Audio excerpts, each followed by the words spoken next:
জীবনের পথটা কখনো শহরের কোলাহলের মতো নয়। জীবনের পথটা হলো কখনো এমন নির্জন গ্রামের পথের মতো,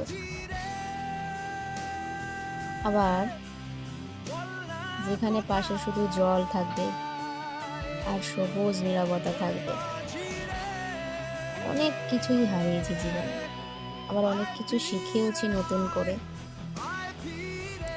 এমন বুঝি, সবসময় বুঝি শান্তি সবসময় দূরে কোথাও নয়, কিন্তু কখনো নিজের ভিতরেই খুঁজে নিতে হয়। আমাদের নিজের ভেতরেই থাকে শান্তি। এই পথের মতোই আমিও কিন্তু এগিয়ে চলেছি, ধীরে ধীরে, কিন্তু থেমে নয়।